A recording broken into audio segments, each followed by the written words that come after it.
वाटते पप्पा. तिला का बघायची चांगलीच गाडी आहे ना, का वाटायचं काय तिच्या मायला. तसं नाही तरी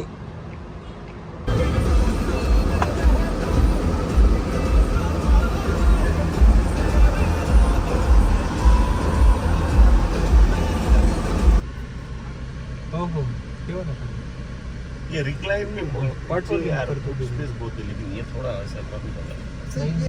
यस लीटर दाब तिचं.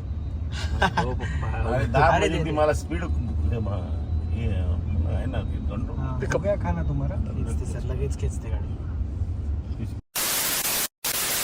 So hello guys and welcome back to my YouTube channel. तर आज आपण जाणार आहेत शोरूमला. कोणता शोरूमला आणि कशासाठी हे मी गेल्यावर सांगेल. सो आता निघतोय मी इथनं, मी पप्पा दोघंजणं चाललो आहे. सो स्टे ट्यून आणि खूप एक्सायटेड आहे न्यूज, आणि काय फायनल करतो आहे आम्ही हे पण दिसेलच, तुम्हाला कळेलच. सो चला आपण आता जाऊयात. A few moments later. So finally जी आहे ते आपली जर्नी चालू झाली. का तर आपल्याला घ्यायची होती नवीन गाडी, आणि आपल्या घराजवळ फर्स्ट शोरूम होतं कियाचं. तर आपण गेलो कियाला.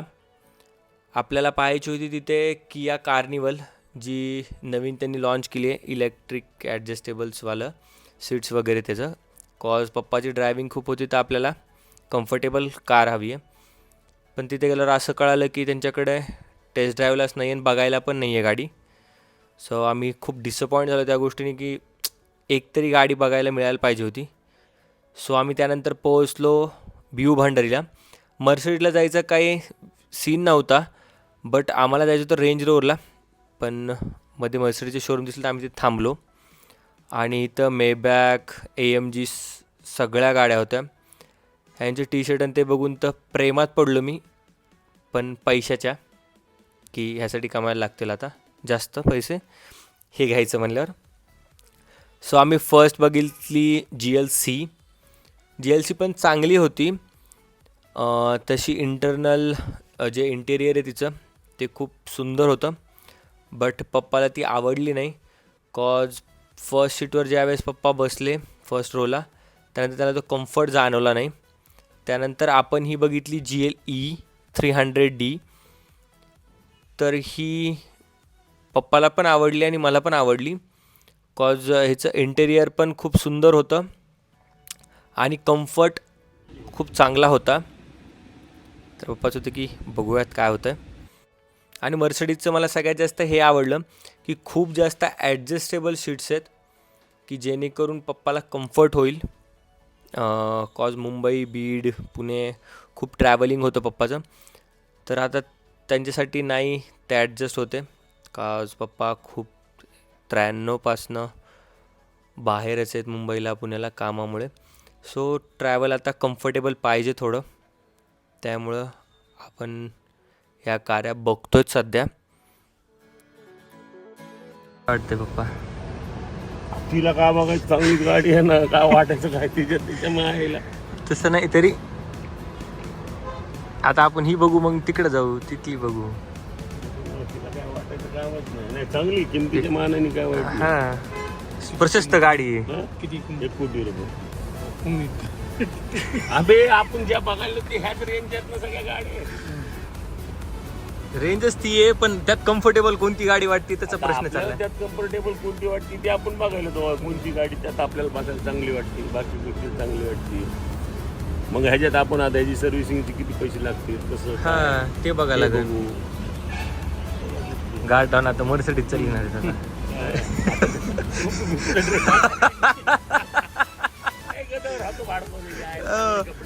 टूपीचा ड्रेस द्यावा लागेल आता. मग त्यानंतर आपण घेतली टेस्ट ड्राईव्ह, आणि टेस्ट ड्राईव्हला मी पप्पाच होतो. सो मी गाडी चालवली. खूप प्रीमियम फील आला मला चालवण्यात. कॉज आपल्याकडे ऑलरेडी ग्लॉस्टर आहे, एक सियाज आहे, बट स्टील आपल्याला ग्लॉस्टर आता देऊन नवीन गाडी घ्यायची तर थोडी त्यापेक्षा हायर घ्यायची होती. बट ही आहे GLE, ते खूप जास्त वरती जाते बजेटच्या. पण स्टील आपण चेकआउट केलं की कशी वाटते गाडी, कम्फर्ट कसा आहे, बाकी फीचर्स कसे आहेत. आणि त्यानंतर आपण पोहोचलो जॅगवारला, लँड रोडच्या शोरूमला. कॉज आपल्याला तिथं बघायची होती वेलार. माझं खूप दिवसापासून होतं की आपण एकदा वेलार बघूयात कशी वाटते. आणि तिथे मध्ये दिसली डिफेंडर. तर आपलं तिथपर्यंत बजेट नाही आहे, आपल्याला तितकं एक्सटेंड नाही करायचं आहे डिफेंडर एवढं. बट पाहता पाहता आम्हाला दिसली होती म्हणून पाहिली. आणि ही आहे वेलार. वेलारचं इंटेरियर खूप सुंदर आहे आणि कम्फर्ट पण चांगला वाटला. बट तोच सीन झाला की जे ड्रायविंग को पॅसेंजर सीट आहे ड्रायविंगच्या साईडचं ते तेवढं कम्फर्टेबल नाही आहे. आणि वेलारला जे ते एअर सस्पेन्शन आहेत, सो तुम्ही ते ॲडजस्टेबल करू शकतात. हे बघतात तुम्ही, हे सगळ्यात लो आहे आत्ता जी गाडी केली आहे त्यांनी. त्यानंतर आम्ही त्यांना विचारले की हाईट किती वाढेल अजून, तर त्यांनी सांगितली की ही जी आहे ती नॉर्मल आहे आणि याच्यापेक्षा पण अजून थोडी उंच होऊ शकते ही गाडी. त्यानंतर जॅगवार एफ पेस बघितली का, तर आम्हाला त्या रेंजच्या सगळ्या गाड्या बघायच्यात की जे आपण घेऊ शकतो. पण स्टील ह्याच्यात काही चेंज नाही केला आहे त्यांनी जॅगवारमध्ये. सो डिसअपॉइंट झालो, ही तर काय गाडी आवडली नाही. मग आम्ही गेलो पिंपरीच्या शोरूमला कियाच्या. आम्ही त्यांना कॉल केला की कार्निवल बघायला मिळेल का असं, तर ते बोलले की हो आहे. आणि आम्ही कार्निवल पाहिली. बट जी फर्स्ट कार्निवल होती ती 35-40 लाख रुपयाला येत होती. सेम तीच कार आहे, तेच इंजन आहे, सगळं तेच आहे.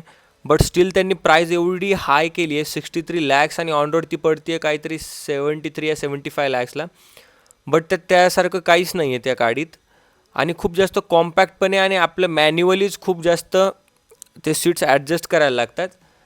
फक्त रिक्लाईन वगैरे इलेक्ट्रिकली दिलं आहे. सो मला तर बिलकुल नाही आवडली ही.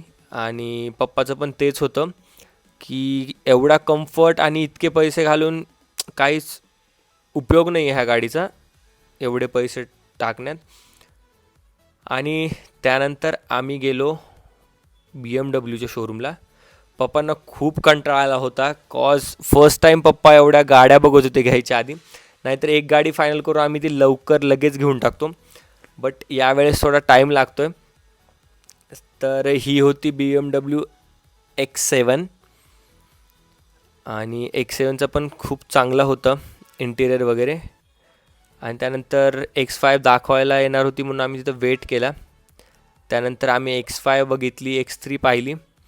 तर आहेत X5 X3मध्ये इंटरेस्ट आहे, जसा GLEमध्ये आहे आपल्याला इंटरेस्ट त्यानुसार. मग आम्ही गेलो परत मर्सडीजच्या शोरूमला आणि आम्हाला तिथे दिसली ही इलेक्ट्रिक कार, SUVच म्हणता येईल. आणि ही आहे EQS 4MATIC 480 आहे ही. पण खूप जास्त फीचर्स होते आणि खूप फ्युचरिस्टिक कार वाटली मला. आणि होती EQE 450. सो आपण यात टेस्ट ड्राईव्हला जाणार होतो.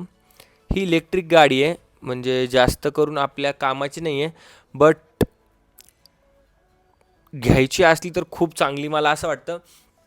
कॉज ह्याच्यात खूप जास्त फीचर्स आहेत आणि हिची रेंज सगळ्यात जास्त मला वाटली. कॉज ही आहे 805 किलोमीटर. कंपनी क्लेम करते की 805 किलोमीटर आमची वन टाईम चार्जमध्ये गाडी जाते. बट त्यांचं असं बोलणं आहे की 650 ते 700 किलोमीटर तर 100% ती रेंज देणार म्हणून. पण हाच सीन आहे की बीडवरनं मुंबईला जायला लागतात 450-500 किलोमीटर. आणि मग तिथं गेल्यानंतर काहीच करता येणार नाही की जर आपल्याला फिरायचं तर अजून पुढे जायचं आहे तर तोच सीन आहे. काज आपल्या इकडे अजून तेवढ्या प्रमाणात इलेक्ट्रिक पॉईंट्स नाही आहेत आणि ह्याला खूप जास्त इलेक्ट्रिक हायर KVवाला पॉवर लागेल की जेणेकरून ती लवकर चार्ज होईल. रेग्युलर चार्जला ते बोलले की 12 आवर्समध्ये होईल ती.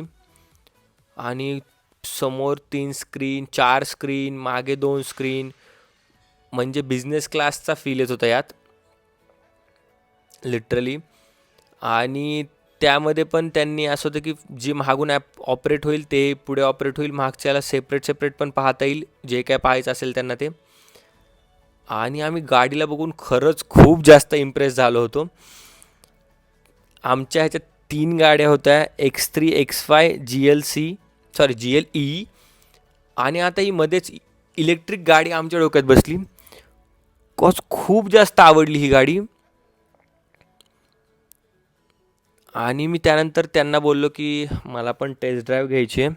कॉज आपल्याला कसा फील येतो चालवताना हे आपल्याला जाणवतं की गाडी खरंच पिकअप तेवढं घेते का. ऑब्व्हियसली मर्सिडीज आहे, त्यात काही सीन नाही आहे. बट स्टील मी त्यांना बोललो की मला चालवायची आहे. तर त्यांच्या स्टेअरिंगच्या वरती पण एक कॅमेरा आहे, एक डिस्प्ले, स्टेअरिंगच्या वरती पण डिस्प्ले की जिथं तुम्हाला मॅप्स वगैरे दिसतात, की ड्रायव्हरला डिस्ट्रॅक्ट व्हायची गरज नाही की जो मध्ये आपल्या इथे सगळ्या गाड्यांना मध्ये जो मॅप लागतो तसा नाही आहे त्यांचा मॅप. त्यांचा मॅप ड्रायव्हर सीटच्या वरती एक्झॅक्ट वरती दिसतो मॅप, की ड्रायव्हरला परत साईडला बघायची गरज नाही, तो स्ट्रेट ड्राईव्ह करू शकतो. तर खूप चांगली फीचर्स होती. त्यांचं होतं की आता जसं इंडिया पुढे चाललं आहे, भारतात खूप जास्त इलेक्ट्रिक गाड्यांचा त्यांनी ऑलरेडी टॅक्स बंद केला आहे, कंप्लीट क्लोज आहे. त्याच्यामुळं जास्त गाड्या त्यांच्या सेल होत आहेत. सो तुम्ही परचेस करा. आणि आपल्या पण डोक्यात आलं की अच्छा ठीक आहे, ही पण एक आपण गाडी कन्सिडर करू शकतो घेण्यासाठी. आणि त्यानंतर मी घेतली टेस्ट ड्राईव्हला गाडी. आणि एवढं सुंदर पिकअप होतं, आणि ऑलरेडी इलेक्ट्रिक होती म्हणून आवाज नाही, काय नाही. आणि टर्निंगच्या वेळेस ती जी रेअर व्हील्स आहेत ती 20 डिग्री ॲटोमॅटिकली टर्न करतात, जेणेकरून मोठी गाडी असली तरी पण खूप कमी जागेत ती गाडी टर्न होते. सो लिटरली आमचं तर असं झालं की हीच गाडी घ्यायची आता. बट तोच एक सीन होता की किलोमीटर, आपल्याला डिझेल पेट्रोलची सवय की आपल्याला जिथं पाहिजे जितक्या वेळ ड्राईव्ह करायची तितक्या वेळ आपण ड्राईव्ह करू शकतो. आपण सेपरेट त्यासाठी नाही तर पप्पा त्यासाठी टाईम नाही काढू शकत की फक्त थांबून चार्ज करण्यासाठी त्यांच्या कामातनं. पण पप्पाला पण आवडली होती ती. सो बघूयात कोणती गाडी घेतोय आपण. सगळ्या गाड्यात आपल्या बघून झाल्यात. सो फायनली परत आता आलोय फ्लॅटला आणि वाजलेत रात्री 11:30. हो गाड्या काय किती गाड्या बघितल्यास? म्हणजे जेवढे काही ब्रँड होते सगळ्या गाड्या पाहिल्यात आम्ही, आणि त्यातून एक डिसाईड झाली आहे. पण ज्यावेळेस घेतो मी त्यावेळेस सांगेल की हीच डिसाईड झाली होती का दुसरी कोणती घेतली मी. तोपर्यंत स्टे ट्यून आणि like share and subscribe. Thank you.